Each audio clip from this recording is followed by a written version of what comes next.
चलिए अब हम देखते हैं वस्तुनिष्ठ प्रश्नों का संग्रह, चैप्टर 14 जो कि पर्यावरण विज्ञान या पर्यावरण केमिस्ट्री से संबंधित है। यहाँ पे पर्यावरण संबंधित हम एमसीक्यू या वस्तुनिष्ठ प्रश्न लेके आए हैं, जो कि बहुत ही इंटरेस्टिंग पार्ट है। तो यह वस्तुनिष्ठ प्रश्न जो है वह हम अध्याय के अंत में या कि चैप्टर के अंत में हम यहाँ पे रखते हैं, जिससे कि पूरे चैप्टर का जो निचोड़ है वहाँ पे बच्चों को सारा यहाँ मिलने वाला है। जैसे कि आप जानते हैं कि वस्तुनिष्ठ प्रश्न आजकल बोर्ड एग्जाम में भी काफ़ी पूछे जाने लगे। उसके साथ साथ में अगर हम बात करें तो अगर आप कंपटीशन के लिए तैयार हो रहे हैं, जैसे जेई या नीट की तैयारी कर रहे हैं, तो उसमें भी वस्तुनिष्ठ प्रश्न संबंधित प्रश्न यहाँ पे बहुत डेप्थ में आते हैं।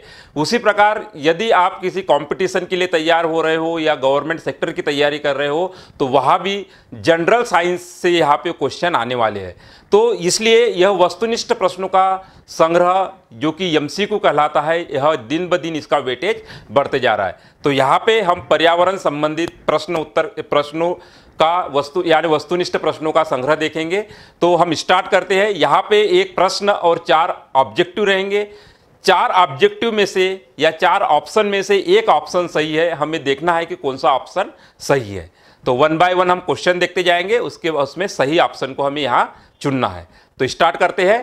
तो प्रश्न नंबर पहला दिया हुआ है, बीओडी का अर्थ है। ऑप्शन है biological oxygen demand, biodegradation of dust, biological of drinking water, इनमें से कोई नहीं। तो इसका करेक्ट आंसर है बी, बायोलॉजिकल ऑक्सीजन डिमांड। देखिए क्या होता है, जो दूषित जल होता है उस दूषित जल में जो सूक्ष्म जीवों की संख्या बढ़ती है और जो कार्बनिक पदार्थ उस दूषित जल में होते हैं उनको वह डिग्रेडाइज करती है, यानी कि उसका अपघटन करती है, जिसके कारण वहाँ पे ऑक्सीजन की डिमांड बढ़ती है। तो उसी घटना को हम बोलते हैं बायोलॉजिकल ऑक्सीजन डिमांड, यानी कि उन सूक्ष्म जीवों के द्वारा ऑक्सीजन की जो डिमांड उठ रही है, इसी को हम बोलते हैं बायोलॉजिकल ऑक्सीजन डिमांड या बीओडी। अगला प्रश्न देखते हैं। निम्नलिखित में से वायुमंडल में किस बहुतायत से एसिड रेन या अम्लीय वर्षा होती है? ऑप्शन है ए CO अर्थात कार्बन मोनोऑक्साइड तथा कार्बन डाइऑक्साइड, बी अमोनिया तथा sulphur dioxide, C nitrogen dioxide तथा सल्फर डाइऑक्साइड, डी ओजोन तथा कार्बन डाइऑक्साइड। तो यह करेक्ट आंसर है सी NO2 तथा SO2। हम जानते हैं कि नाइट्रोजन डाइऑक्साइड और सल्फर डाइऑक्साइड अम्लीय वर्षा के लिए प्रमुख रूप से उत्तरदायी होते हैं। कैसे? हम बात करते हैं सल्फर डाइऑक्साइड, जो कि वर्षा के जल के साथ में क्रिया करके सल्फ्यूरिक अम्ल बनाता है, जो कि एक अम्ल है। उसी प्रकार जो NO2 है, ये भी वर्षा के जल के साथ में नाइट्रिक अम्ल बनाने का काम करता है, और ये दोनों भी जो है वह अम्ल होते हैं। और यह अम्ल के यानी कि ये बारिश में जब जमीन पे या धरती पे आते हैं तो यही अम्ल वर्षा का कारण होते हैं। तो इस प्रकार यह इसका आंसर सी। अब देखते हैं अगला प्रश्न। अगला प्रश्न, भूमिगत जल में फ्लोराइड, लेड, नाइट्रेट व आयरन की सांद्रता क्रमशः 1000 ppb, 40 ppb, 100 ppm तथा 0.2 ppm पाई गई।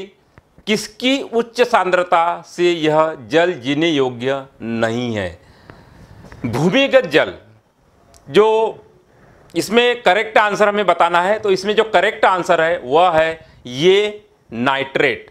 नाइट्रेट जो कि जल में पाया जाने वाला एक घटक या जिसको हम कंपोनेंट्स बोल सकते हैं, यह कहीं ना कहीं नाइट्रेट की मात्रा अगर जल में आती है तो उसका एक निश्चित मान, अर्थात कि जो नाइट्रेट होता है वह नाइट्रेट की मात्रा अगर हम बात करें तो यहाँ पे नाइट्रेट की मात्रा दी हुई है 100 ppm। तो यह 100 ppm जो है यह नाइट्रेट की मात्रा यह जीने योग्य नहीं है, अर्थात कि इसकी सांद्रता ये एक स्टैंडर्ड मान से इसकी मान ज़्यादा है। तो कहने का मतलब ये है कि यदि जो स्टैंडर्ड मानक है, जो अंतर्राष्ट्रीय जल बोर्ड ने एक इनकी मात्रा का एक ग्राफ बनाया है कि इससे ऊपर इनकी अगर स्थिति, इनकी उपस्थिति अगर पानी में है तो वह कहीं ना कहीं हानिकारक होती है।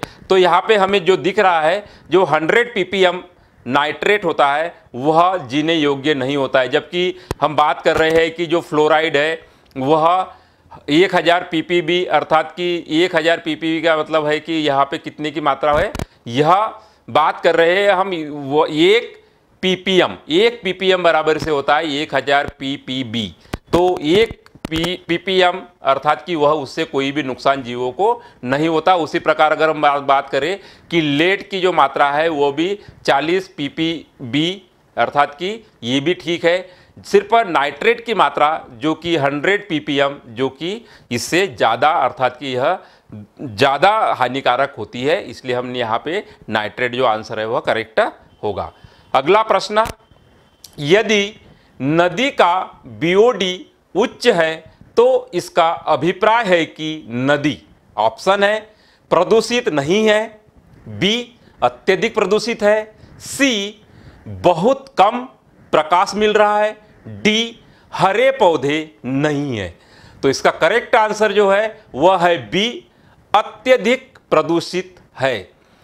अभी हमने चर्चा की थी कि जो बीओडी अर्थात कि बायोलॉजिकल ऑक्सीजन डिमांड, जब बायोलॉजिकल ऑक्सीजन डिमांड बढ़ती है अर्थात कि वहां पे कार्बनिक पदार्थ ज़्यादा उपस्थित है और वो कार्बनिक पदार्थों के निम्नीकरण के लिए जो सूक्ष्म जीव वहाँ पे ग्रो करते हैं और उस ग्रो करने से वहाँ पे जो ऑक्सीजन डिमांड बढ़ती है, तो इसका यह एक सूचक है कि जहाँ पे बीओडी का मान ज़्यादा होगा वो जल उतना ज़्यादा दूषित होगा। अगला प्रश्न, CO के लिए सिंक है, ऑप्शन है ए हीमोग्लोबिन, बी रेत में उपस्थित सूक्ष्म जीव, सी महासागर, डी पादप।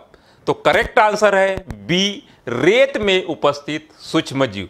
हम बात करते हैं कि कार्बन मोनोऑक्साइड जो कि प्रमुखतः वाहनों से और फ्यूल के इनकम्प्लीट कंबस्टन यानी अपूर्ण दहन से यह वातावरण में गैस मुक्त होती है, जो कि सभी गैसों से सबसे ज़्यादा दूषित गैस होती है, अर्थात कि यह हानिकारक सबसे ज़्यादा होती है। इनसे दम घुटने से व्यक्ति की डेथ भी हो सकती है। तो यह सिंक का मतलब हमने चैप्टर में बताया था कि सिंक का मतलब कि किसी भी प्रदूषक की सांद्रता को बढ़ने से रोकने का काम जो करता है उसको हम सिंक बोलते हैं। पृथ्वी अपने आप में बड़ा सिंक है, सागर महासागर यानी कि समुद्र अपने आप में एक सिंक है। तो उसी प्रकार कार्बन मोनोऑक्साइड के लिए भी अगर पर्टिकुलर हम बात करें तो कुछ सूक्ष्म जीव जो कि सॉइल में रेत में पाए जाते हैं जो कि इसका स्तर बढ़ने के लिए रोकते हैं, अर्थात कि इस गैस को वह अवशोषित करने का या इसको दूसरे कन्वर्ट करने का काम करते हैं। तो करेक्ट आंसर है बी रेत में उपस्थित सूक्ष्म जीव। अगला प्रश्न, अम्लीय वर्षा निम्न में से किसके कारण होती है? ऑप्शन है ए N2, बी NO, सी Cl2, डी इसमें से कोई भी नहीं। तो करेक्ट आंसर है इसमें डी, इसमें से कोई भी नहीं। यहां हम बात करते हैं कि अम्ल वर्षा, अम्ल वर्षा के लिए प्रमुख रूप से हमने बात की थी कि सल्फर डाइऑक्साइड जैसे नाइट्रोजन डाइऑक्साइड ये प्रदूषक जो है वह अम्लीय वर्षा का कारण बन, जैसे कि N2, NO और Cl2 जो है वह अम्लीय वर्षा में कोई कंट्रीब्यूशन नहीं होता। इसलिए करेक्ट आंसर क्या है? डी, इसमें से कोई नहीं। अगला प्रश्न, निम्न में कौन द्वितीयक प्रदूषक है? तो ऑप्शन है ये carbon dioxide, B nitric oxide, C sulphur dioxide, D PAN. तो इसका करेक्ट आंसर है पेन। पेन का मतलब होता है परऑक्सी एसिटिल नाइट्रेट, जो कि एक द्वितीयक प्रदूषक है। इस चैप्टर में हमने पेन किस प्रकार से फोटो केमिकल रिएक्शन के द्वारा वातावरण बनता है उसकी हमने बात की थी। तो जबकि कार्बन डाइऑक्साइड प्राथमिक प्रदूषक है, नाइट्रस ऑक्साइड या नाइट्रिक ऑक्साइड या नाइट्रिक ऑक्साइड जो है यह द्वितीयक N2O द्वितीयक प्रदूषक है। उसी प्रकार सल्फर डाइऑक्साइड भी जो है यह प्राथमिक प्रदूषक है। तो यहाँ पे A, B और C जो है यह प्राथमिक प्रदूषक है, जबकि D जो है वह द्वितीयक प्रदूषक होता है। अगला प्रश्न, समताप मंडल में ओजोन का अपक्षयन होता है निम्न के द्वारा। तो ऑप्शन है ये क्लोरोफ्लोरोकार्बन, बी C7F16, सी C6H6 Cl6 और डी है C6HF6। तो इसका करेक्ट आंसर है ये क्लोरोफ्लोरोकार्बन या F2Cl2, जिसको कि हम क्लोरोफ्लोरोकार्बन कहते हैं। यह क्लोरोफ्लोरोकार्बन जो हमारे वायुमंडल में ओजोन की परत होती है, इस परत का अपक्षयन या इसको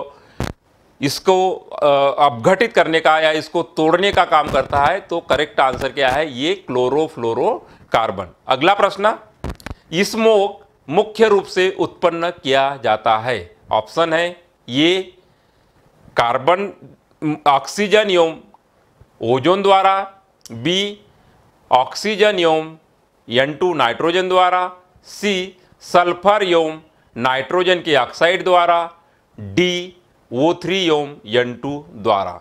तो इसका करेक्ट आंसर है सी सल्फर एवं नाइट्रोजन के ऑक्साइड। सल्फर एवं नाइट्रोजन के ऑक्साइड की हम बात करते हैं तो इसका करेक्ट आंसर क्या है, सी सल्फर एवं नाइट्रोजन के ऑक्साइड। कैसे? स्मोक, हमें पता है कि जो स्मोक क्या होता है, जो फोग और स्मोक होता है उसी से क्या बनता है, स्मोक बनता है। तो लंदन स्मोक का आपने नाम सुना होगा, जहां पे 4000 व्यक्तियों की मौत हुई थी। तो जो सल्फर और नाइट्रोजन, सल्फर की हम बात करते हैं, सल्फर डाइऑक्साइड और नाइट्रोजन डाइऑक्साइड, ये इसकी हम बात करते हैं। तो यह ऑक्सीजन के साथ में क्रिया करते हैं और क्या बनाते हैं, स्मोक बनाते हैं। जबकि हम बात करते हैं 2SO3, ये क्या है, स्मोक है, स्मोक में कंट्रीब्यूशन करते हैं। इसी प्रकार हम बात करते हैं यहाँ पे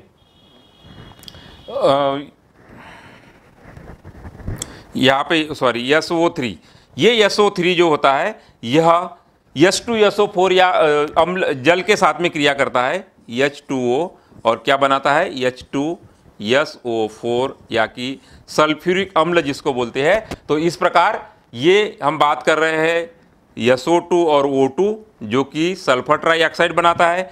ये और ये क्या है, स्मोक का प्रमुख कारण है, जिसकी हम लंदन स्मोक की बात करते हैं। देखते हैं अगला प्रश्न, अंटार्कटिका में ओजोन अपचयन निम्न में से किस यौगिक के द्वारा होता है? ऑप्शन है ये एक्रोलीन, बी परॉक्सी एसिटिल नाइट्रेट, सी क्लोरीन नाइट्रेट और डी फॉर्मेल्डिहाइड। तो इसका करेक्ट आंसर है सी क्लोरीन नाइट्रेट। हम अभी बात करी कि जो क्लोरीन है वह काय का कंपोनेंट्स है, किसका घटक है, वह क्लोरोफ्लोरोकार्बन में पाया जाता है। जैसे हम बात की थी भाई क्लोरोफ्लोरोकार्बन, ये कार्बन है, ये फ्लोरीन है और ये यहाँ पे क्लोरीन है। तो यहाँ पे क्लोरोफ्लोरोकार्बन हम जिसको बोलते हैं, तो यहाँ पे हम बात कर रहे हैं कि जो क्लोरीन है यह किसका, यह क्लोरोफ्लोरोकार्बन का ये घटक है, जिसके कारण कि जो ओजोन का अपक्षयन होता है यह उस अपक्षयन के लिए प्रमुख रूप से जिम्मेदार है। तो करेक्ट आंसर क्या है, क्लोरीन नाइट्रेट की हम बात करते हैं तो क्लोरीन नाइट्रेट में क्या पाया जाता है, यह क्लोरीन पाया जाता है। और यह क्लोरीन का जो मुक्त मूलक होता है वही प्रमुख रूप से ओजोन अपक्षयन की बात होती है। जो ओजोन अपक्षयन होता है वो किसके द्वारा होता है, इस क्लोरीन के द्वारा। इसकी हम रिएक्शन देखते हैं, क्लोरोफ्लोरोकार्बन ClCl2 यहाँ पे इसका क्या होता है, फोटोलाइटिक डिसोसिएशन,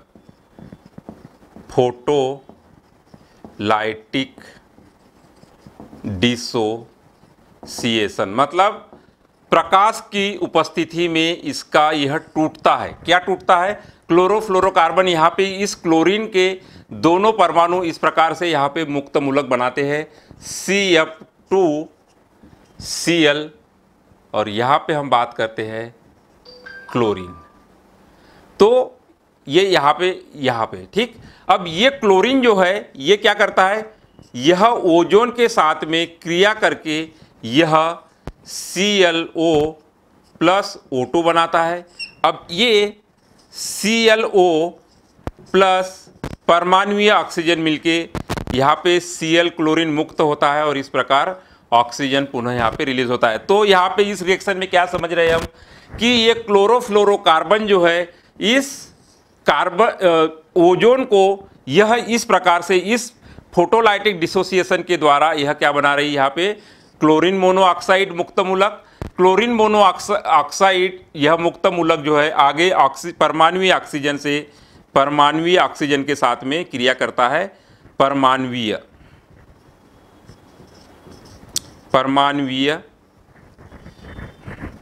या एटॉमिक बोल सकते हैं हम, है ना, एटॉमिक ऑक्सीजन के साथ में यह इस प्रकार से एसोसिएट होके क्या बना लेता है, क्लोरीन मुक्त मूलक फिर से फ्री हो जाता है और यह ऑक्सीजन बनता है। यह क्लोरीन मुक्त मूलक फिर अगले ओजोन अणु के साथ में इसी प्रकार से रिएक्शन करता है और यह क्रिया आगे बढ़ते बढ़ते यह ओजोन को यह अपछेद करने का काम करता है। तो इसलिए यह क्लोरोफ्लोरोकार्बन जो है यह ओजोन परत के लिए अत्यंत हानिकारक होती है। अब देखते हैं अगला प्रश्न, निम्न में से असत्य पहचानिए। ऑप्शन है ए, ग्रीन हाउस प्रभाव भूमंडलीय उष्णता के लिए उत्तरदायी है। बी, ओजोन की परत सूर्य से आने वाली अवरक्त विकिरणों को पृथ्वी पर नहीं आने देती है। सी, अम्ल वर्षा अधिकतर नाइट्रोजन एवं सल्फर के ऑक्साइड के कारण होती है। और डी, ओजोन की परत के अवक्षय के कारण के लिए क्लोरोफ्लोरोकार्बन उत्तरदायी है। तो इसका करेक्ट आंसर है बी, ओजोन की परत सूर्य से आने वाली अवरक्त विकिरण को पृथ्वी पर नहीं आने देती है। हम बात करते कि ओजोन परत जो है वह अल्ट्रावायलेट रे को नहीं आने देती, तो अल्ट्रावायलेट रेडिएशन को हम क्या बोलते हैं, पराबैंगनी किरणें बोलते हैं, जबकि इंफ्रारेड को यह आने देती है। तो असत्य क्या हुआ, बी।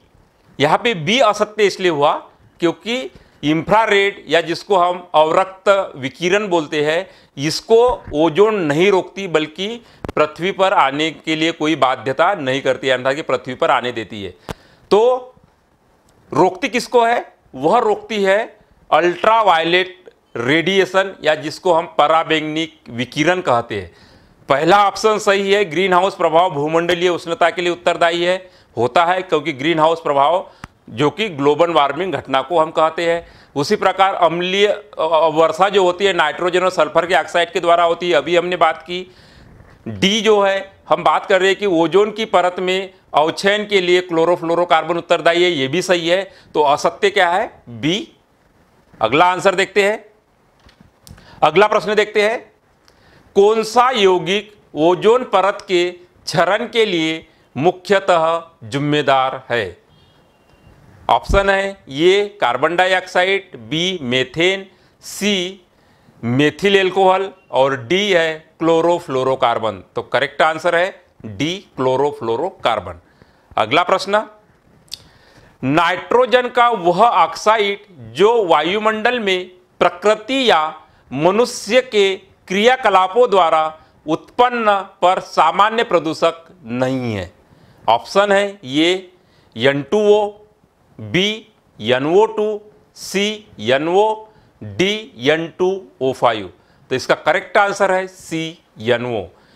NO जिसको कि हम नाइट्रिक अम्ल कहते हैं, यह सामान्यतः प्रदूषक नहीं है, जबकि मानव क्रियाकलापों के द्वारा यह वायुमंडल में आता है। जिस प्रकार की N2O आता है, NO2 आता है, N2O2, ये सब नाइट्रोजन के ऑक्साइड है। चारों नाइट्रोजन के ऑक्साइड में जो NO या जिसको हम बोलते हैं नाइट्रिक अम्ल, ये NO जिसको हम बोलते हैं नाइट्रिक ऑक्साइड, यह जो है यह प्रदूषक नहीं है।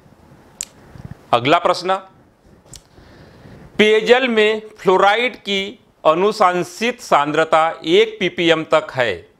चूंकि दांत इनेमल को कठोर बनाने में फ्लोराइड आयन की आवश्यकता होती है, जो 3Ca3 ब्रैकेट PO4 CaOH को निम्न में बदलकर करती है। ऑप्शन है ये 3Ca3PO4 CaF2, B 3CaOH CaF2, C CaF2, D 3CaF2 CaOH।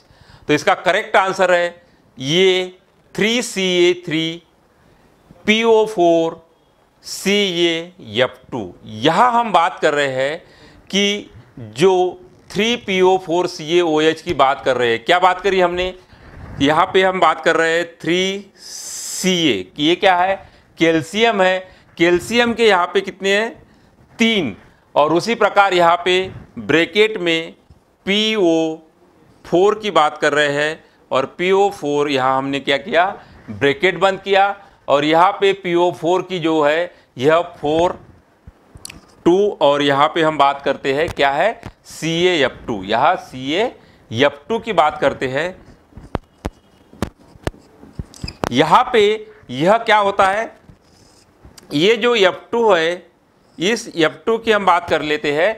यह OH जो होता है, यहाँ पे यह OH जो होता है वो इसमें बदल जाता है, किसमें, 3Ca3PO4 2CaOH। यहाँ पे CaOH जो है जिसकी हम बात कर रहे हैं, यह कैल्शियम की संयोजकता 2 होती है। यहाँ पे भी हमने CF2, तो यह जो है इसमें बदल जाता है। तो हम यहाँ पे करेक्ट आंसर क्या है, ये 3Ca3PO4 और ये CaF2। तो इस प्रकार करेक्ट आंसर है ये। अगला प्रश्न, निम्न में से कौन एक वायुमंडल के ऊपरी परत पर ओजोन परत के अपक्षयन के लिए जिम्मेदार है। ऑप्शन है ये बहु halogen, B fluorines, C ferrocene, D furans. Correct answer is fluorines.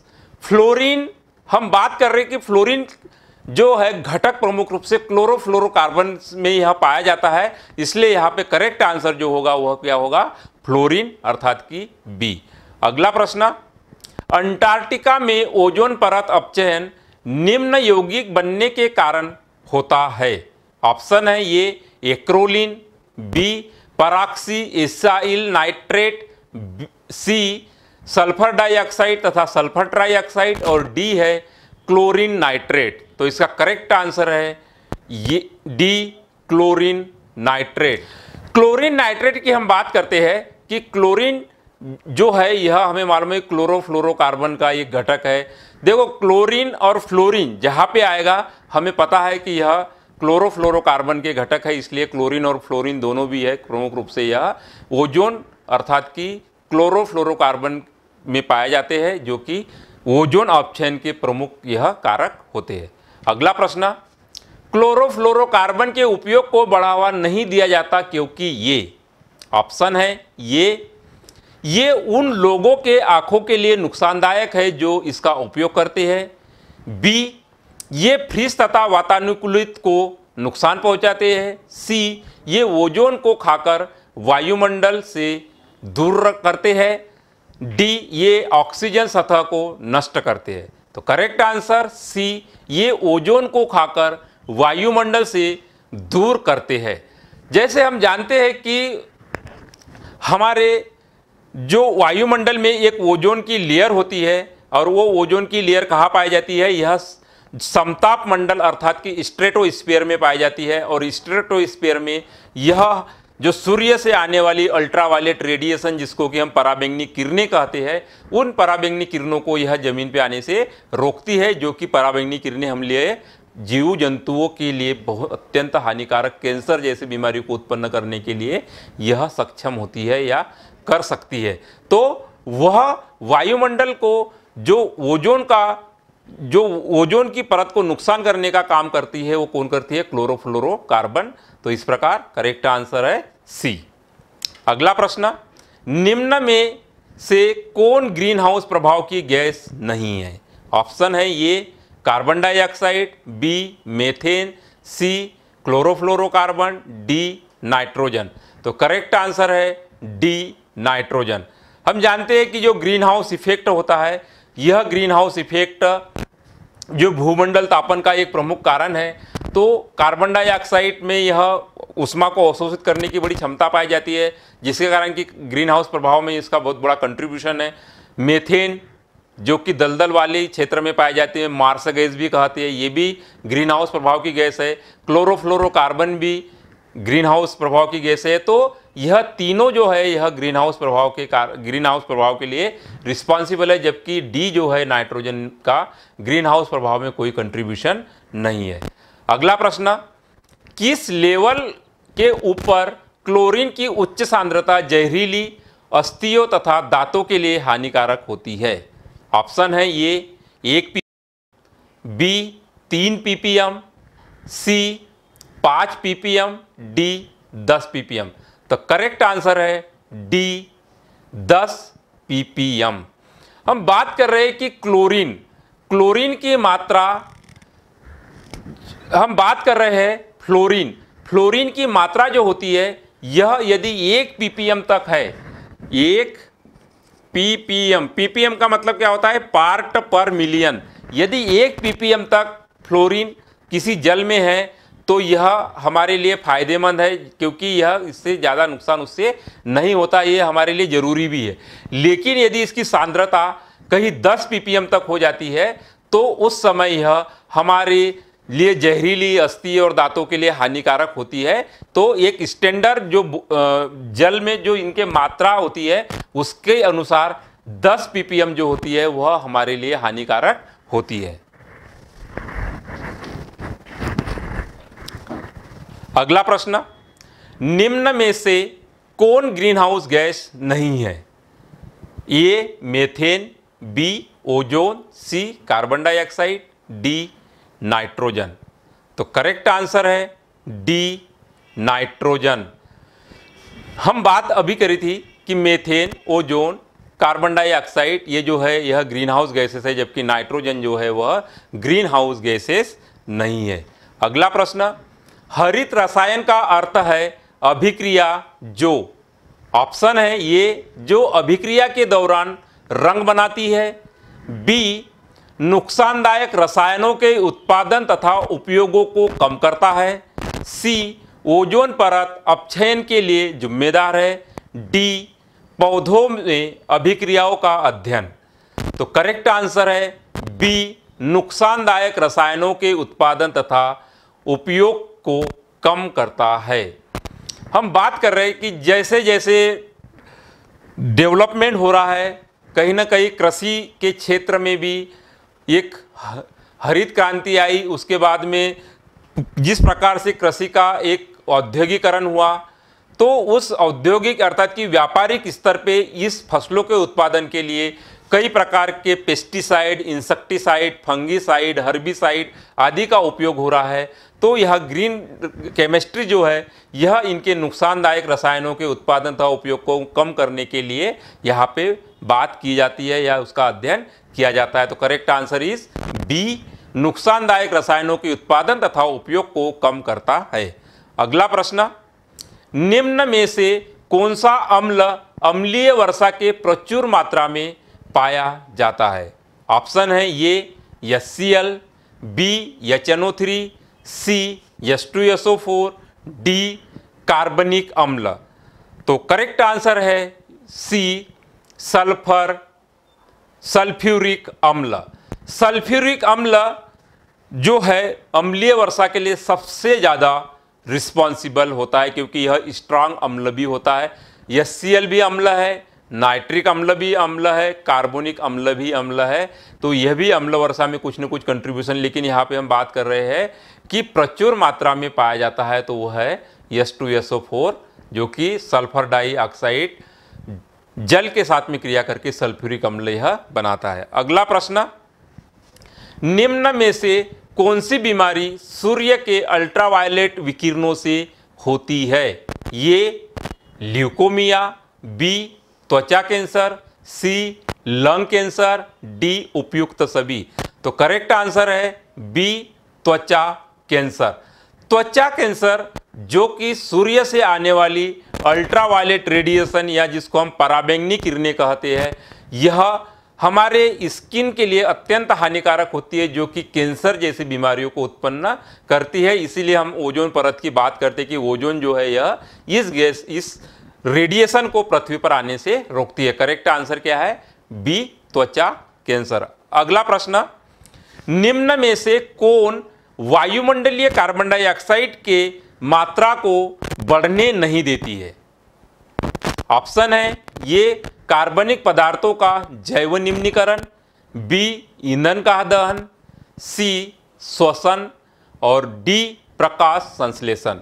तो करेक्ट आंसर है डी प्रकाश संश्लेषण। हम बात करते हैं कि पेड़ पौधों में एक क्षमता पाई जाती है जो कि सेल्फ फूड फॉर्मेशन या अपने भोजन का खुद निर्माण करना, जो हरे पौधे प्रकाश संश्लेषण की क्रिया के द्वारा करते हैं। और यह प्रकाश संश्लेषण के दौरान हरे पेड़ पौधे वायुमंडल के कार्बन डाइऑक्साइड को ग्रहण करते हैं और इस क्रिया में यह कार्बन डाइऑक्साइड का बड़ी मात्रा में उपयोग होता है और ऑक्सीजन जो है वह बड़ी रिलीज होती है। इसलिए कार्बन डाइऑक्साइड की मात्रा को बढ़ाने के लिए प्रकाश संश्लेषण बहुत ही महत्वपूर्ण है। करेक्ट आंसर क्या है? डी प्रकाश संश्लेषण या जिसको हम फोटोसिंथेसिस कहते हैं। अगला प्रश्न, कार्बन मोनोऑक्साइड प्रदूषण का प्रमुख स्रोत है। ऑप्शन है ये जंगल की आग, बी जंगलों को काटना, सी वाहनों से निकलने वाला धुआं, डी उपयुक्त सभी। यहां पे करेक्ट आंसर है सी वाहनों से निकलने वाला धुआं। वाहनों से निकलने वाला धुआं जो होता है, इसमें सबसे ज़्यादा कार्बन मोनोऑक्साइड गैस जो है प्रमुख रूप से इस स्रोतों से निकलती है। यह प्रमुख रूप से जो हमारे वाहन होते हैं, चाहे मोटरसाइकिल, कार हो या जो मशीनरी इस फ्यूल से चलती है, यहाँ से यह इनकम्प्लीट कंबस्टन ऑफ फ्यूल या कि अपूर्ण दहन के दौरान कार्बन डाइऑक्साइड जो है यह निकलता है। तो यहाँ पे करेक्ट आंसर क्या है? सी वाहनों से निकलने वाला धुआं। अब देखते हैं अगला प्रश्न, निम्न में से कौन सा द्वितीयक प्रदूषक है? ऑप्शन है ये oxygen, B nitrogen dioxide, C sulphur dioxide, D NO। तो करेक्ट आंसर है बी NO2। नाइट्रोजन डाइऑक्साइड जो है यह द्वितीयक प्रदूषक है, जबकि ऑक्सीजन, सल्फर डाइऑक्साइड और NO जो है यह प्राथमिक प्रदूषक। द्वितीयक प्रदूषक क्या होता है? जैसे हम बात कर रहे हैं कि NO2 जो है यह NO प्लस ऑक्सीजन, तो यहाँ पे क्या बन जाता है? ये NO2, ये परमाणु या एटॉमिक ऑक्सीजन है, या इसको हम क्या बोलते हैं? Atomic O2 oxygen. Atomic oxygen के साथ में क्रिया करता है तो क्या बना लेता है? NO2। तो ये वातावरण में यह किस रूप में आया था? इस रूप में ऑक्सीजन के साथ में क्रिया करके NO2 में बदल गया, इसलिए हम इसको क्या बोलते हैं? द्वितीयक प्रदूषक। जबकि सल्फर डाइऑक्साइड जो होता है यह प्राथमिक प्रदूषक है। तो करेक्ट आंसर क्या हो गया? NO2 जो कि द्वितीयक प्रदूषक होता है। देखते हैं अगला प्रश्न, इसमें लंदन स्मॉग पाया जाता है। ऑप्शन है ये गर्मी के दौरान दिन के समय, बी गर्मी के दौरान सुबह के समय, सी सर्दी के दौरान सुबह के समय, डी सर्दी के दौरान दिन के समय। तो करेक्ट आंसर है सी सर्दी के दौरान सुबह के समय। हम जानते हैं कि जब सर्दियों का समय आता है और दिन के समय बड़ा कोहरा सा छाया रहता है, जो कोहरा या लंदन हम इसको स्मोक बोलते हैं, जो कि उसमें धुआं अगर मिल जाता है तो इसमें जो वातावरण की पारदर्शिता है या ट्रांसपेरेंसी जो है वह एकदम कम हो जाती है। तो यह सर्दियों के समय या सर्दियों के दौरान सुबह के समय होने वाली यह प्रमुख रूप से यह घटना होती है। अगला प्रश्न, प्रकाश रासायनिक स्मॉग बनता है? ये गर्मी के दौरान सुबह के समय, बी गर्मी के दौरान दिन के समय, सी सर्दी के दौरान सुबह के समय, डी सर्दी के दौरान दिन के समय। तो करेक्ट आंसर है बी गर्मी के दौरान दिन के समय। फोटोकेमिकल स्मॉग या जिसको प्रकाश रासायनिक स्मॉग कहते हैं, यह गर्मी के दिनों में जनरली हम बात करते हैं कि यह गर्मी के दौरान दिन के समय होने वाली एक फोटोकेमिकल एक क्रिया है या फोटोकेमिकल स्मॉग इसको हम कहते हैं। अगला प्रश्न, निम्न में से कौन सा अस्थमा या दमा के लिए जिम्मेदार है? ऑप्शन है ये सांस द्वारा पराग कणों का अंदर जाना, बी ठंड की प्रचुरता, सी प्रदूषित जल में पैदा सब्जियों का भक्षण, डी उपयुक्त सभी। तो करेक्ट आंसर है ये सांस द्वारा पराग कणों का अंदर जाना। हम देखते हैं कि जो इंसेक्ट के द्वारा फूलों का जो पराग होता है, यह पराग वातावरण में आता है और यह वातावरण से यदि हमारे श्वसन क्रिया के द्वारा हमारे लंग्स में जाता है तो यह दमा जैसी परेशानी, दमा जैसी बीमारियों को उत्पन्न करने के लिए यह जिम्मेदार होता है, या श्वसन संबंधित बीमारियां या एलर्जी जैसी चीज़ों को यह उत्पन्न कर सकता है। तो करेक्ट आंसर क्या है? ये सांस द्वारा पराग कणों का अंदर जाना। अगला प्रश्न, निम्न में गलत कथन की पहचान कीजिए। ये ओजोन परत अवरक्त किरणों को सूर्य से पृथ्वी तक पहुंचने की अनुमति नहीं देता है, बी अम्ल वर्षा ज़्यादातर नाइट्रोजन व सल्फर के ऑक्साइडों के कारण होती है, सी क्लोरोफ्लोरोकार्बन ओजोन परत अपक्षय के लिए जिम्मेदार है, डी हरित ग्रह प्रभाव वैश्विक तापन के लिए जिम्मेदार है। तो करेक्ट आंसर ये ओजोन परत अवरक्त किरणों को सूर्य से पृथ्वी तक पहुंचने की अनुमति नहीं देता। हमें यहाँ पे देख रहे हैं कि यहाँ पे गलत कथन के बारे में बात की है कि इसमें असत्य कथन को हमें पहचानना है। तो असत्य कथन जो है यहाँ पे ये है, और ये अर्थात कि यहाँ पे क्या बात कर रही है, इंफ्रारेड, जबकि रोकती किसको है? यह अल्ट्रावायलेट रेडिएशन को पृथ्वी पर आने से रोकती है, जबकि इंफ्रारेड के लिए यह कोई जिम्मेदार या बाध्य नहीं होती है। जबकि बी ऑप्शन सही है, सल्फर के और नाइट्रोजन के ऑक्साइड अम्ल वर्षा के लिए रिस्पॉन्सिबल होते हैं, क्लोरोफ्लोरोकार्बन ओजोन के लिए रिस्पॉन्सिबल होते हैं, ओजोन परत के लिए, जबकि ग्रीन हाउस प्रभाव जो कि ग्लोबल वार्मिंग या वैश्विक तापन के लिए जिम्मेदार होता है। अगला प्रश्न, निम्न में से कौन सा एक कथन गलत है? ऑप्शन है प्रकाश रासायनिक धूम्र कोहरा के कारण आंखों में जलन होती है, बी लंदन स्मॉग धुएं और कोहरे का मिश्रण है, सी प्रकाश रासायनिक स्मॉग के परिणाम स्वरूप पेन का निर्माण होता है, डी लंदन स्मॉग की प्रकृति ऑक्सीकारक होती है। तो इसका करेक्ट आंसर है डी लंदन स्मॉग की प्रकृति ऑक्सीकारक होती है। लंदन स्मॉग, जो लंदन स्मॉग की हम बात कर रहे थे, तो लंदन स्मॉग की जो प्रकृति है वह किस प्रकार की थी? वह ऑक्सीकारक प्रकृति थी। या हम बात करते हैं कि लंदन स्मॉग में यह ऑक्सीकारक प्रवृत्ति न हो कि यह कैसी थी? यह अपचायक प्रवृत्ति है। तो ऑक्सीकारक प्रवृत्ति नहीं होती है, यह अपचायक प्रवृत्ति होती है। तो यहाँ पे असत्य कथन जो है वह है डी लंदन स्मॉग की प्रकृति ऑक्सीकारक होती है। जैसे हम बात करते हैं कि SO2 और O2 की हम बात करें तो यहाँ पे क्या हो गया? यह ऑक्सीजन का अपचयन होके क्या बना लिया? यहाँ पे 2SO3 बना लिया। ये क्या हो गया? अपचयन, ऑक्सीजन का अपचयन। तो यह फोटोकेमिकल स्मॉग या हम बोलते हैं लंदन स्मॉग के लिए, यह फोटोकेमिकल स्मॉग के लिए यह क्रिया होती है। तो यहाँ क्या हो रहा है? इसका अपचयन हो रहा है। उसी प्रकार अगर हम बात करें कि SO3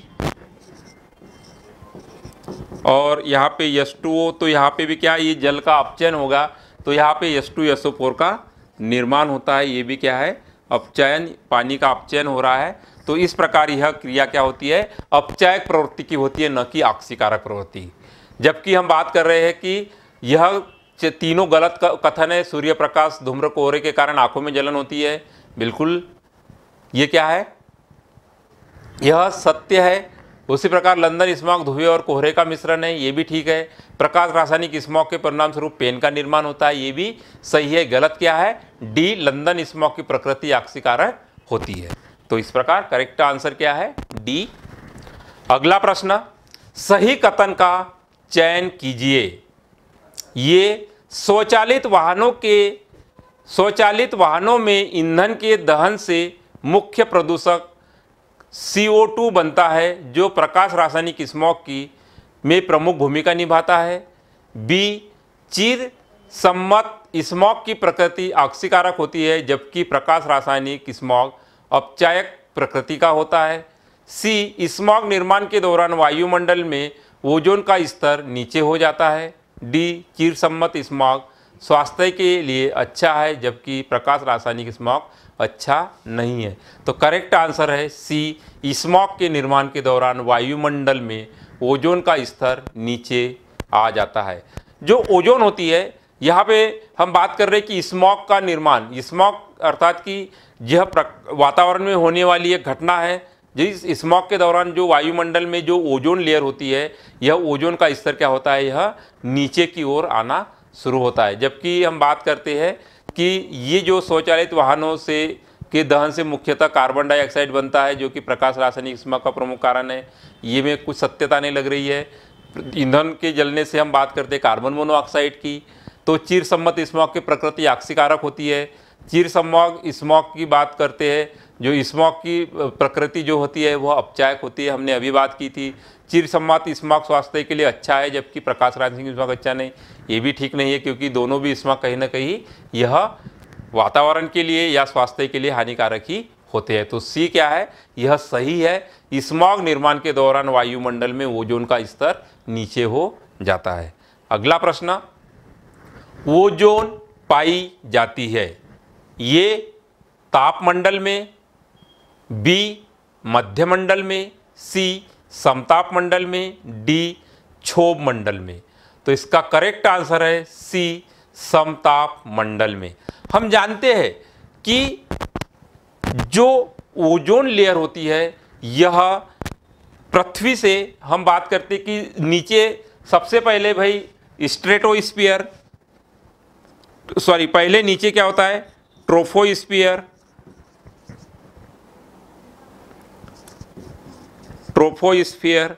जो कि 0 से लेके 10 किलोमीटर तक होता है। इसके बाद हम बात करते हैं कि इसके ऊपर क्या होता है, स्ट्रेटोस्फीयर,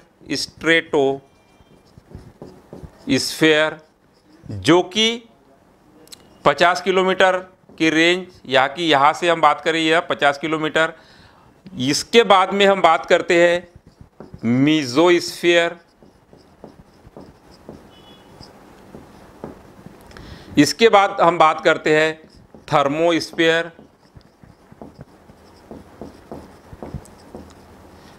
थर्मोस्फीयर, और इसके बाद हम बात करते हैं एक्सोस्फीयर। तो इस प्रकार की वायुमंडल की ये लेयरें हैं। तो और यहाँ पे अगर बात करें तो ये 85 किलोमीटर तक है, यहाँ पे हम बात करें तो ये 500 किलोमीटर तक रेंज है, और ये बात करें तो यह 1600 किलोमीटर की रेंज है। तो स्ट्रेटोस्फीयर जो होता है वह इस लेयर में, जो ओजोन होती है वह इस स्ट्रेटोस्फीयर में पाया जाता है। अर्थात कि यह 10 किलोमीटर के ऊपरी जो अगली लेयर होगी वो क्या होगी, यहाँ पे O3 की लेयर होगी, अर्थात कि ओजोन की लेयर होगी। तो इसको हम स्ट्रेटोस्फीयर को क्या बोलते हैं, समताप मंडल। ट्रोफोस्फीयर को बोलते हैं हम क्षोभ मंडल। ये जो होता है इसको बोलते हैं मध्य मंडल, इसको बोलते हैं हम ताप मंडल, और ये बोलते हैं इसको बाह्य मंडल, या सबसे बाहर की ओर, जो कि 1600 किलोमीटर की रेंज में होता है। तो इस प्रकार यह वायुमंडल की जो लेयरें हैं, इस लेयर में स्ट्रेटोस्फीयर या समताप मंडल में ओजोन पाई जाती है। अब देखते हैं अगला प्रश्न, ओजोन परत क्षरण के कारण होता है। ऑप्शन है A blood cancer, B lung cancer, C त्वचा कैंसर, डी ब्रेस्ट कैंसर। तो करेक्ट आंसर है सी, त्वचा कैंसर। हम जानते हैं कि त्वचा संबंधित जो परेशानियां आती है यह अल्ट्रावायलेट रेडिएशन इसके लिए जिम्मेदार है, जिसको हम पराबैंगनी किरणें कहते हैं, जो कि त्वचा कैंसर जैसे बीमारियों के लिए रिस्पॉन्सिबल होती है। अगला प्रश्न, निम्न में से कौन वायु प्रदूषक का कारण नहीं है? ऑप्शन है ए वाहन, बी स्टोन क्रशर, सी जल विद्युतीय शक्ति, डी उष्मीय शक्ति। तो इसका करेक्ट आंसर है सी जल विद्युतीय शक्ति।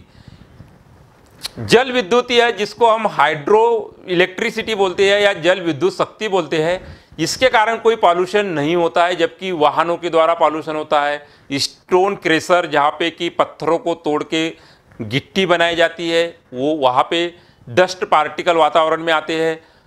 उष्मा जैसे हम बात करते हैं कि भाई ग्लोबल वार्मिंग, जो कि एक उष्मा हीट जनरेट होती है पृथ्वी में, जो कि वायु प्रदूषण का ही एक प्रमुख कारण होता है। तो करेक्ट आंसर है सी जल विद्युतीय शक्ति। अगला प्रश्न, बीओडी किसकी माप है? ऑप्शन है ए जल में कार्बनिक प्रदूषकों की, बी वायु में एसपीएन के ऑक्साइड की, सी जल में अकार्बनिक प्रदूषकों की, डी जल में द्रव कणों की उपस्थिति की। तो करेक्ट आंसर है ये जल में कार्बनिक प्रदूषकों की। अभी हमने चर्चा की थी कि जल में जो कार्बनिक पदार्थ होते हैं, इन कार्बनिक पदार्थों की जैसे मात्रा बढ़ती है तो जल में ऑक्सीजन डिमांड बढ़ती है, जो सूक्ष्मजीवों के द्वारा होती है। तो जल में कार्बनिक पदार्थों की मात्रा बढ़ती है तो हम कहते हैं कि यहाँ की बीओडी जो है वह ज़्यादा हो गई है। अगला प्रश्न, निम्न में से कौन सा द्वितीयक प्रदूषक है? ऑप्शन है ए पेन, बी सीएफसी, सी परागकण, डी सीओ। तो करेक्ट आंसर है ये पेन।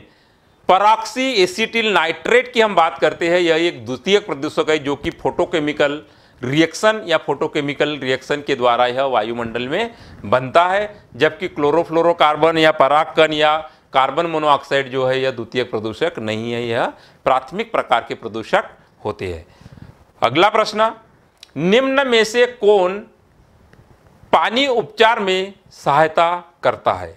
ऑप्शन है ए जलीय पौधे, बी मैले पानी में बड़ी मछलियां, सी सूक्ष्म जीवाणु, डी उपयुक्त सभी। तो करेक्ट आंसर है सी सूक्ष्म जीव। जो माइक्रो ऑर्गेनिज्म होते हैं यह जल के उपचार के लिए उपयोगी होते हैं, क्योंकि हम बात करते हैं जो वेस्ट वाटर ट्रीटमेंट होता है तो उसमें यह बायोलॉजिकल ट्रीटमेंट होता है। बायोलॉजिकल ट्रीटमेंट के अंतर्गत उन कार्बनिक पदार्थों को निम्नीकृत करने का काम जो सूक्ष्म जीवाणु करते हैं, जिसके कारण कि जल का उपचार बायोलॉजिकल ट्रीटमेंट या कि हम जिसको बोलते हैं जैव उपचार या सूक्ष्म जीवों के द्वारा जैव उपचार कहते हैं, उसके द्वारा यह पानी को शुद्ध किया जाता है।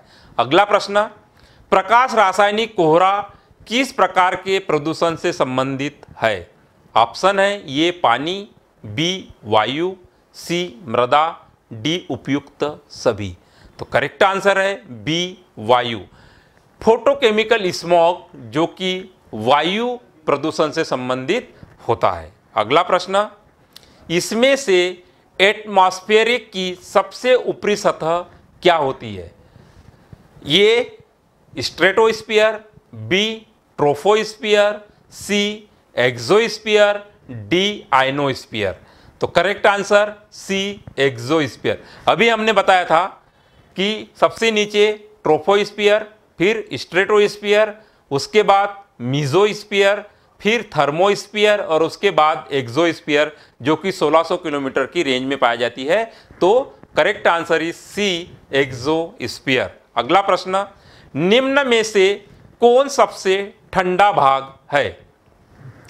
ऑप्शन है ये ट्रोफोस्फीयर, बी मीजोस्फीयर, सी समताप मंडल, डी थर्मोस्फीयर।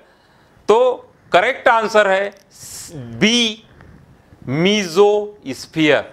मीजोस्फीयर का जो टेम्परेचर है वह -2 डिग्री सेंटीग्रेड से -92 डिग्री सेंटीग्रेड पाया जाता है। तो वायुमंडल का जो सबसे ठंडा भाग होता है वह होता है मीजोस्फीयर। तो करेक्ट आंसर क्या होगा? B, mesosphere. बाकी दूसरे जैसे ट्रोपोस्फीयर में 15 से लेके 56 डिग्री टेम्परेचर पाया जाता है। तो कहीं ना कहीं सबसे जो स्टेबल, जो सबसे कम टेम्परेचर यह इस मीजोस्फीयर के अंतर्गत होता है। अब देखते हैं अगला प्रश्न। रक्त में हीमोग्लोबिन के साथ कौन सी गैस क्रिया करती है? ऑप्शन है ये कार्बन मोनोऑक्साइड, बी ऑक्सीजन, सी कार्बन डाइऑक्साइड, डी NO। तो करेक्ट आंसर है बी ऑक्सीजन। हम जानते हैं कि जो हमारा रुधिर होता है उस रुधिर में हमारी एक RBC होती है और इस RBC में यह हीमोग्लोबिन पाया जाता है और ये हीमोग्लोबिन ऑक्सीजन के साथ में क्रिया करके HbO2 बनाता है। तो इसको हम ऑक्सी हीमोग्लोबिन कहते हैं। तो यह हीमोग्लोबिन ही जो है इस ऑक्सीजन के वहन करने का काम करता है। हमारे शरीर में जो ट्रांसपोर्टेशन, ऑक्सीजन का ट्रांसपोर्टेशन होता है, इस लाल रक्त कणिका में पाए जाने वाले हीमोग्लोबिन पिगमेंट्स में इस ऑक्सीजन के साथ कंबाइन होता है, जिससे कि ऑक्सी हीमोग्लोबिन बनाता है और यह इस प्रकार से पूरे शरीर में इसका ट्रांसपोर्टेशन होता है। अगला प्रश्न, इसमें से कौन सा फोटोकेमिकल स्मॉग नहीं बनाता? ऑप्शन है ये NO, बी O3, सी CXHY और डी SO2। तो इसका करेक्ट आंसर है SO2। यह जो है यह फोटोकेमिकल स्मॉग नहीं बनाता। हम रिएक्शन के माध्यम से समझते हैं कि कौन फोटोकेमिकल स्मॉग कैसे होता है। जैसे हम बात करते हैं कि यहाँ पे जैसे ये नाइट्रोजन वो है NO प्लस ऑक्सीजन बना के यहाँ पे क्या बना लेता है, ये NO2 बना लेता है, जो कि क्या है एक फोटोकेमिकल, या इसको हम ऐसे लिख सकते हैं NO2 इस प्रकार से NO प्लस O, या हम बात करते हैं O प्लस O2 और ये इसको हम बोलते हैं O3, या हम ये बोलते हैं कि NO प्लस O3 या जिसको बोलते हैं हम NO2 प्लस O2। यह ये क्या है? Photochemical reaction, photochemical reaction. तो यह फोटोकेमिकल रिएक्शन वातावरण में कुछ इस प्रकार से होती है। तो जबकि हमने यहाँ क्या बात की कि सल्फर डाइऑक्साइड की यहाँ बात नहीं हो रही है, फोटोकेमिकल रिएक्शन कुछ इस प्रकार से होती है, या जिसको हम क्या बोलते हैं फोटोकेमिकल रिएक्शन, या कि प्रकाश रासायनिक अभिक्रियाएं इसको बोलते हैं, जो कि प्रकाश की उपस्थिति में यह क्रियाएं होती है। अगला प्रश्न, एरोमेटिक यौगिक कणों के समान प्रदर्शित होते हैं। ऑप्शन है ये बेंजीन, बी टॉल्यूइन, सी नाइट्रोबेंजीन, डी पॉलीसाइक्लिक हाइड्रोकार्बन। तो इसका करेक्ट आंसर है डी पॉलीसाइक्लिक हाइड्रोकार्बन। अगला प्रश्न, क्लोरोफ्लोरोकार्बन एक रसायन मुक्त करता है जो ओजोन स्तर के लिए हानिकारक होता है। ऑप्शन है ये हाइड्रोजन, बी फ्लोरीन, सी क्लोरीन, डी उपयुक्त सभी। तो करेक्ट आंसर है क्लोरीन। क्लोरीन हम बात करते हैं कि क्लोरोफ्लोरोकार्बन एक रसायन मुक्त करता है जो ओजोन स्तर के लिए हानिकारक होता है। तो यह कौन सा होता है? क्लोरीन। क्लोरीन से संबंधित हमने रिएक्शन को बताया था कि क्लोरीन जो है वह किस प्रकार से यह वायुमंडल में ओजोन के अपक्षयन के लिए काम करता है। अभी अभी हमने रिएक्शन बताई थी कि यह क्लोरीन जो है यह किस प्रकार से ओजोन के लिए यह एक ClO प्लस O2 बनाता है और यह O2 ClO प्लस परमाणु ऑक्सीजन और इस प्रकार से यहाँ पे O2 प्लस Cl फिर मुक्त हो जाता है। तो यह क्या देख रहे हैं हम कि जो क्लोरीन है यह क्या करता है, इस ओजोन के लिए यह हानिकारक होता है, अर्थात कि इस ओजोन को यह O2 में परिवर्तित या ऑक्सीजन में परिवर्तित करने का काम करता है, जो कि यह उसके लिए नुकसानदायक होता है। अगला प्रश्न, निम्न में से कौन होल पर खतरनाक प्रभाव डालता है? ये यूवी किरणें के पृथ्वी पर आने देता है, बी इनके कारण ग्लोबल वार्मिंग होती है, सी इसके कारण अम्लीय वर्षा होती है, डी वायुमंडलीय ऑक्सीजन ओजोन छिद्र से निकट जाती है या निकल जाती है। तो इसका करेक्ट आंसर है ये अल्ट्रावायलेट किरणों के पृथ्वी पर आने देता है। होल हमने बात की थी कि जो ओजोन होल होता है यह कौन सा प्रभाव कि जैसे ये छिद्र होगा तो यह अल्ट्रावायलेट रेडिएशन जो है यह पृथ्वी पर आएगी, जो कि एक खतरनाक प्रभाव या जीव जंतुओं पर इसका खतरनाक प्रभाव होने वाला होता है। अभी हमने इसके संबंध में काफ़ी सारी चर्चाएं भी की। अगला प्रश्न, दांत का चित्तीदार या धब्बेदार होना पीने के पानी पर में निम्न तत्वों की उपस्थिति के कारण होता है। ऑप्शन है ए मरकरी, बी फ्लोरीन, सी आर्सेनिक, डी लेड। तो करेक्ट आंसर है बी फ्लोरीन। यदि फ्लोरीन की मात्रा पानी में 1 ppm से ज़्यादा होती है तो कहीं ना कहीं यह दांतों के लिए हानिकारक होती है, जिससे दांतों में चितकबरे धब्बे या स्पॉट्स बनने लगते हैं, जो कि हमारे लिए अत्यंत हानिकारक होती है। अगला ऑप्शन, अस्थि के जलने मुख्य स्रोत है। ये sulphur dioxide, B nitrogen dioxide, C carbon dioxide, D उपयुक्त सभी। तो इसका करेक्ट आंसर है ये सल्फर डाइऑक्साइड। सल्फर डाइऑक्साइड हम जानते हैं कि यह जो है हमारे लिए अत्यंत एक हानिकारक गैस है, जिसके द्वारा अस्थियों पर बड़ा बुरा प्रभाव पड़ता है। यह अम्ल के साथ में या पानी के साथ में क्रिया करके सल्फ्यूरिक अम्ल जैसे स्ट्रॉन्ग एसिड को बनाने में भी यह सक्षम होती है। अगला प्रश्न, वातावरणीय प्रदूषण प्रभावित करता है।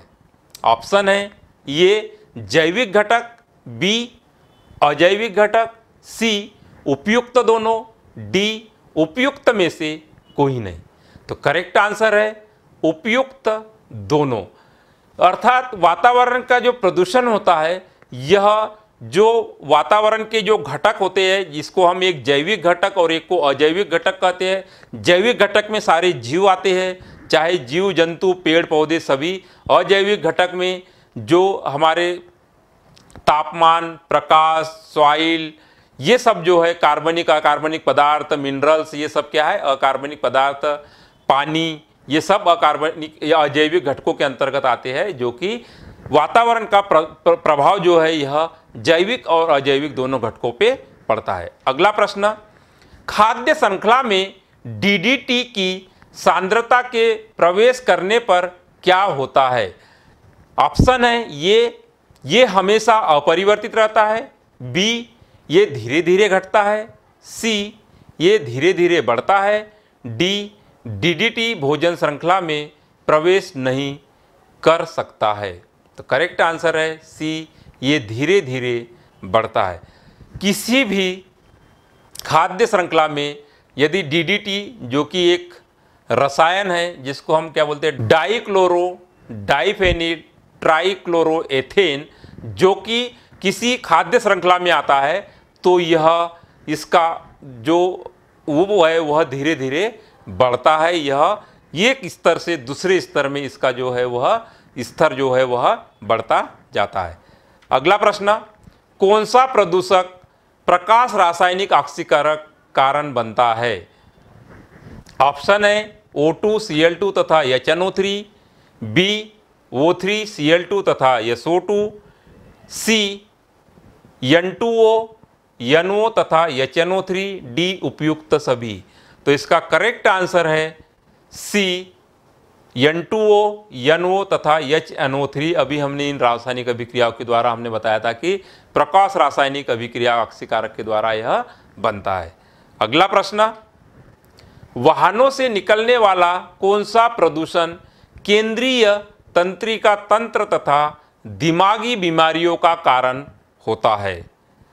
ऑप्शन है ये carbon monoxide, B lead, C nitrogen dioxide, D sulphur dioxide. तो इसका करेक्ट आंसर है बी लेड। लेड जो कि एक भारी धातु जिसको हम कहते हैं, यह यदि हमारे शरीर में किसी जल के माध्यम से या किसी भोजन के माध्यम से हमारे शरीर में आता है तो यह हमारे तंत्रिका तंत्र अर्थात कि मस्तिष्क तथा मेरु रज्जु को यह प्रभावित करने का काम करता है। अगला प्रश्न, अस्थमा के आक्रमण के लिए कौन उत्तरदायी है? ऑप्शन है ये परागकणों को श्वास के साथ लेना, बी ठंडा मौसम, डी प्रदूषित पानी में उगती वनस्पति को खाना, डी उपरोक्त सभी। तो करेक्ट आंसर है ये परागकणों को श्वास के साथ लेना। ने बात की थी कि परागकण यदि श्वसन सांस के द्वारा हमारे फेफड़ों में या लंग्स में जाता है तो यह अस्थमा या जिसको हम दमा कहते हैं उसके लिए यह जिम्मेदार होता है। अगला प्रश्न, सूर्य की अल्ट्रावायलेट किरणें निम्न में बनने को बढ़ने देती है। ऑप्शन है ये ozone, B carbon dioxide, C chlorofluorocarbon, D उपयुक्त सभी। तो इसका करेक्ट आंसर है ये ओजोन। जो ओजोन होती है, यह जो अल्ट्रावायलेट रेडिएशंस होती है, यह इस स्तर में आके ओजोन अर्थात कि ऑक्सीजन के साथ में क्रिया करके एक परमाणु ऑक्सीजन जुड़ के यह ओजोन का बनाने का काम करते हैं। जैसे हमने बात की थी कि O2 प्लस वो और ये क्या बन जाता है, यहाँ पे O3 बन जाता है। यह अल्ट्रावायलेट रेडिएशनों के द्वारा यह क्रिया इस प्रकार से इसको बढ़ाने का काम यह करती है। लेकिन यह क्षति, अगर इसकी क्षति होती है तो यह डायरेक्ट नीचे आने का भी काम करती है।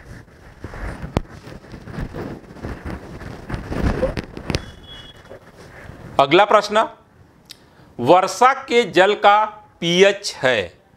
ऑप्शन है 7 के बराबर, बी 7 से कम, सी 7 से ज़्यादा, डी 7 से थोड़ा कम या थोड़ा ज़्यादा। तो इसका करेक्ट आंसर है बी 7 से कम।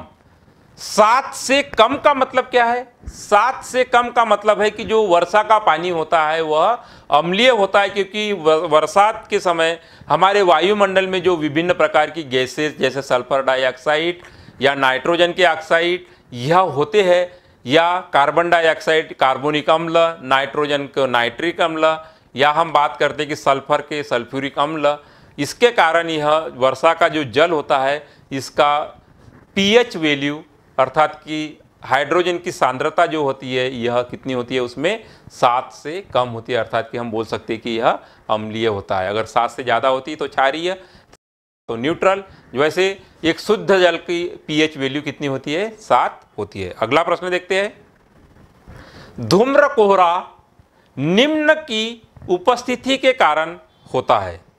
ऑप्शन है ये O2 तथा O3, बी O2 तथा N2, सी S तथा N के ऑक्साइड, डी O3 तथा N2। तो करेक्ट आंसर है सी सल्फर तथा नाइट्रोजन के ऑक्साइड। हमने अभी अभी बातें करी थी कि जो सल्फर और नाइट्रोजन के ऑक्साइड होते हैं यह क्या करते हैं, यह धूम्र कोहरा के लिए यह जिम्मेदार, या इनके कारण यह धूम्र कोहरा या हम बोलते हैं कि इसके स्मॉग बनते हैं। तो अगला प्रश्न देखते हैं, स्ट्रेटोस्फीयर में ओजोन इसके द्वारा पहचानी जाती है। ऑप्शन है ये क्लोरोफ्लोरोकार्बन, बी C7S16, सी C6S6 Cl6, डी C6F6। तो करेक्ट आंसर है ये क्लोरोफ्लोरोकार्बन। हम ओजोन की अगर डायरेक्ट बात करते हैं तो हमें पता है कि ओजोन केयर के लिए प्रमुख घातक रसायन जो है वह क्लोरोफ्लोरोकार्बन है। तो स्ट्रेटोस्फीयर में यह बात की जाती है कि जो क्लोरोफ्लोरोकार्बन होता है यह प्रमुख रूप से ओजोन के लिए हानिकारक होता है। अगला प्रश्न, प्रकाश रासायनिक स्मॉग का अवयव नहीं है।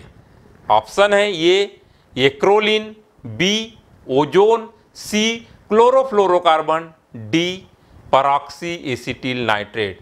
तो करेक्ट आंसर है क्लोरोफ्लोरोकार्बन। क्लोरोफ्लोरोकार्बन जो है यह प्रकाश रासायनिक स्मोक का अवयव नहीं है, जबकि अन्य जो है यह प्रकाश रासायनिक स्मोक की हमने अभी बात की थी।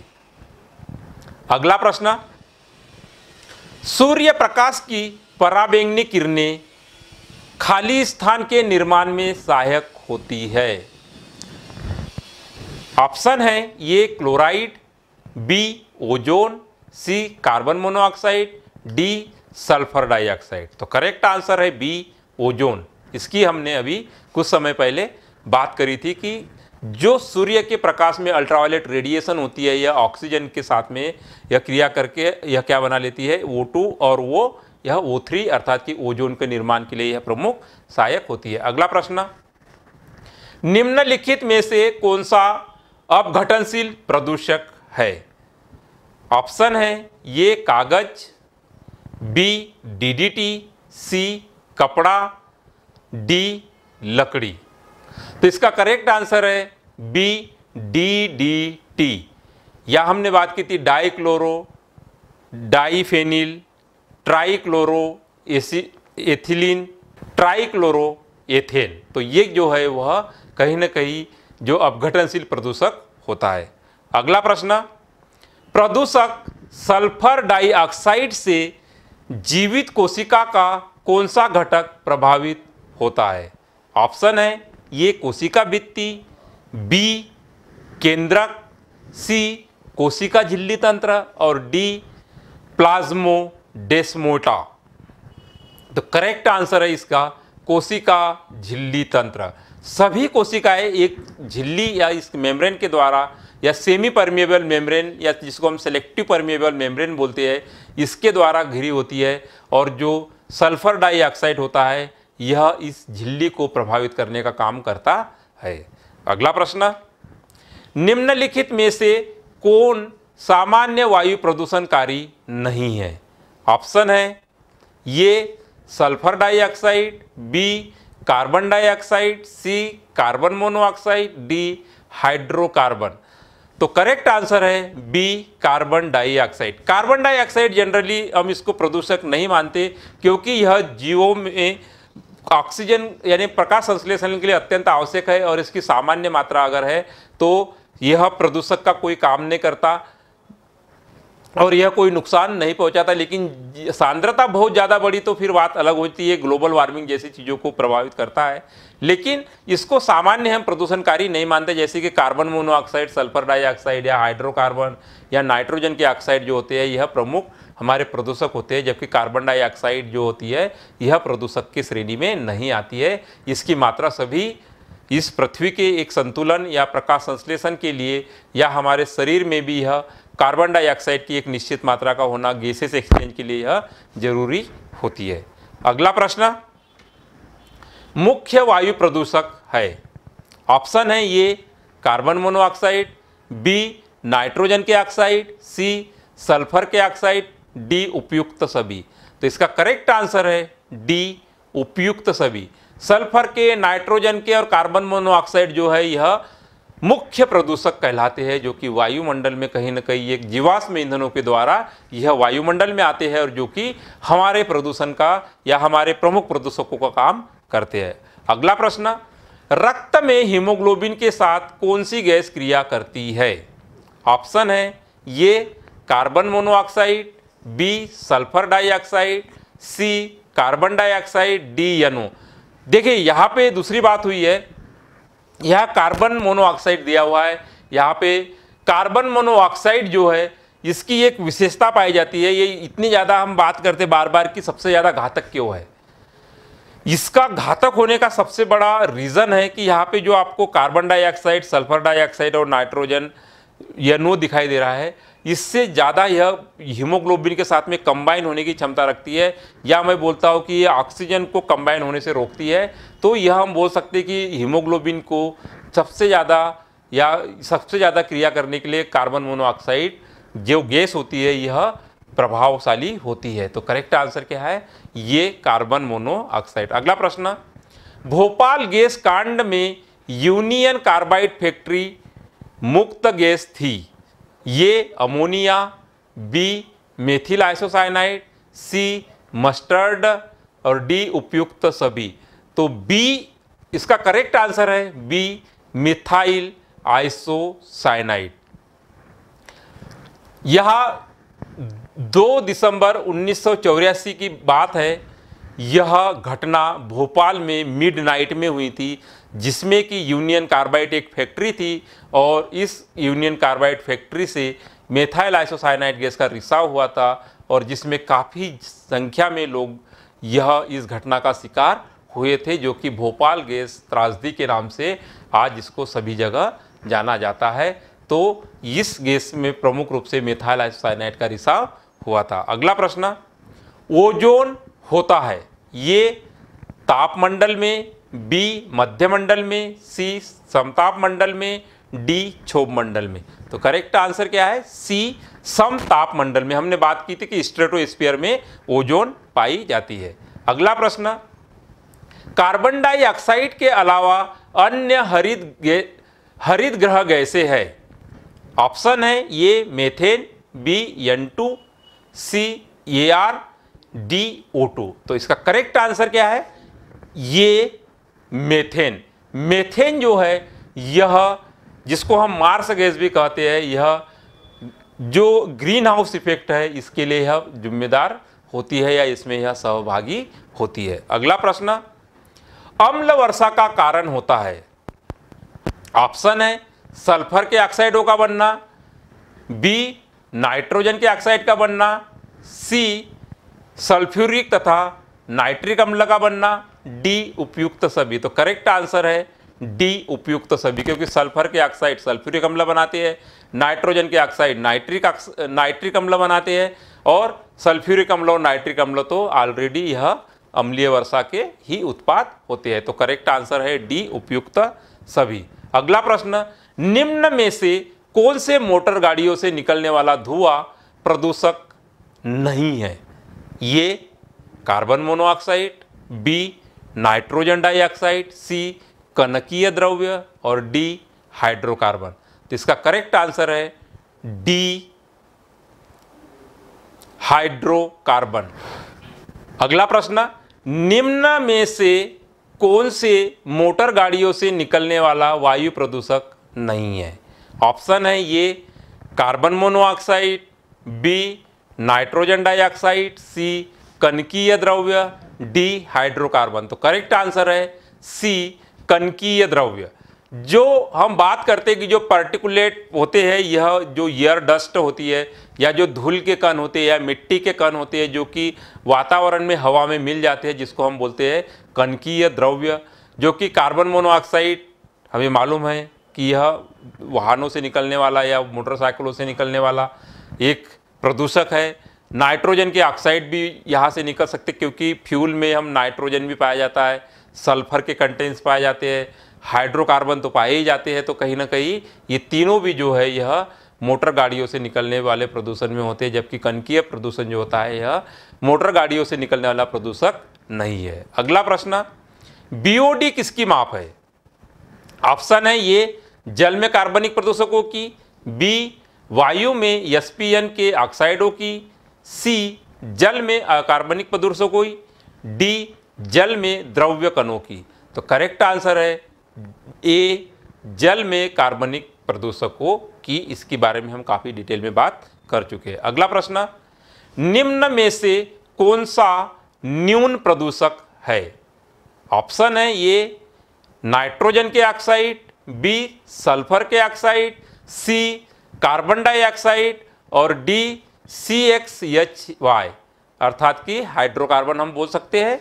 तो करेक्ट आंसर है सी कार्बन डाइऑक्साइड जो है यह न्यून प्रदूषक की श्रेणी में आता है, क्योंकि इसकी न्यूनतम मात्रा कोई भी प्रदूषण उत्पन्न नहीं करती। अगला प्रश्न, निम्न में से कौन सा प्रदूषक का स्रोत नहीं है? ऑप्शन है ये जंगल में लगी आग, बी कोयले की आग, सी ज्वालामुखी, डी धूल भरा तूफान।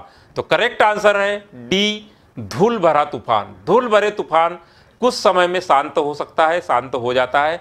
ग्रेविटेशनल फोर्स के कारण सारे पार्टिकल्स जो है वह नीचे सेटल हो जाता है और वातावरण साफ हो जाता है। लेकिन जंगल में लगी आग, पूरा कई सारी वायु गैसेस यहाँ से निकलती है, कार्बन डाइऑक्साइड, सल्फर डाइऑक्साइड, कोयले की से सल्फर और नाइट्रोजन के कंटेंट्स, ज्वालामुखी से भी विभिन्न प्रकार की गैसें का रिसाव होता है जो कि वायु प्रदूषक का कारण बनते हैं। लेकिन धुआं जो, यह हम डस्ट पार्टिकल की बात करें या धूल भरा तूफान, यह कुछ समय में शांत होकर यह सेटल डाउन हो जाता है, तो यह प्रमुख रूप से प्रदूषक नहीं होता है। अगला प्रश्न, निम्न में से कौन जल आपूर्ति बीओडी को बढ़ा देता है?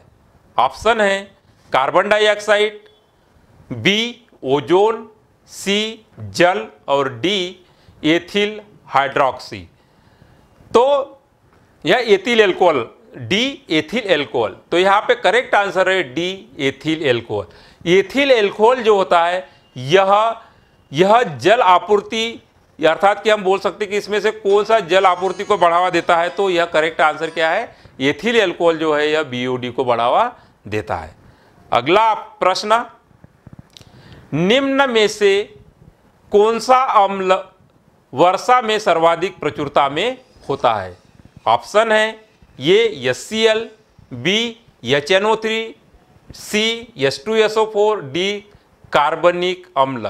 तो इसका करेक्ट आंसर है H2SO4 या सल्फ्यूरिक अम्ल। सल्फ्यूरिक अम्ल जो होता है यह वर्षा में सबसे ज़्यादा प्रचुर मात्रा में पाया जाने वाला वर्षा अम्ल होता है, जो कि अम्लीय वर्षा का सबसे ज़्यादा कंटेंट्स जो होता है यह इस अम्ल का पाया जाता है। अगला प्रश्न, हानिकारक पराबैंगनी किरणें पृथ्वी पर नहीं पहुंच पाती क्योंकि पृथ्वी के ऊपरी वायुमंडल में एक परत उपस्थित होती है। ऑप्शन है कार्बन डाइऑक्साइड की, ओजोन की, N2 की, डी O2 की। तो हम जानते ही है करेक्ट आंसर है बी O3।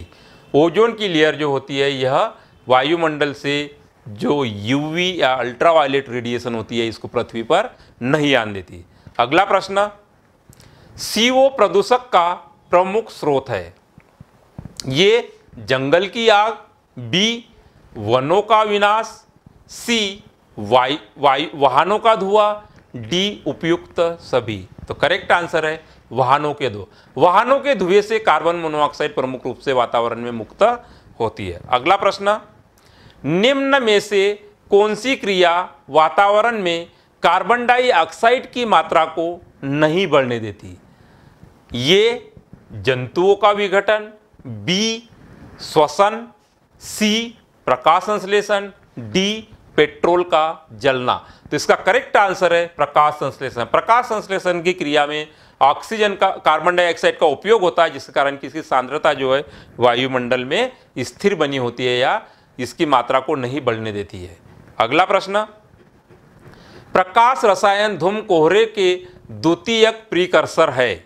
ऑप्शन है SO2 और NO2, बी SO2 और हाइड्रोकार्बन, सी NO2 और हाइड्रोकार्बन, डी NO2 और पेन।